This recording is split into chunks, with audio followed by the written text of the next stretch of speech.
Milli Məclisin bugün keçirilən iclasında deputat Siyavuş Novruzov deyib ki, xəstəxanada qalmaq qiyməti otel qiyməti ilə eynidir. Sözsüz ki, bunlar çox vaxt xəstənin əməliyyat xərclərini ötüb keçir.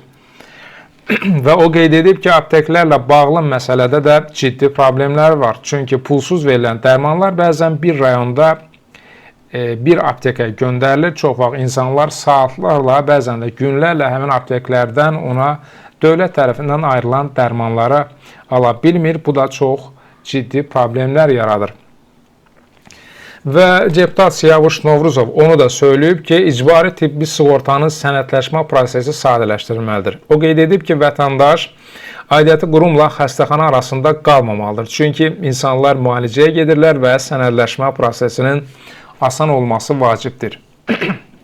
Komitə sədri həmçinin bildirib ki, bəzi xəstəxanaların qiyməti az qala otel qiyməti ilə eynidir. Novruzov vurğulayıb ki, icbari tibbi sığorta əməliyyatın və həkimin xərclərini qarşılayır, amma bəzən olur ki, xəstəxanada qalmaq və əlavə digər xərclər bunu üstələyir. Hesab edirəm ki, xəstələrin xəstəxanada müalicə alma müddəti də icbari sığortada nəzərə alınmalıdır. Komitə sədri onu da əlavə edib ki, bir qrup xəstəliklərə pulsuz dərmanlar ayrılır.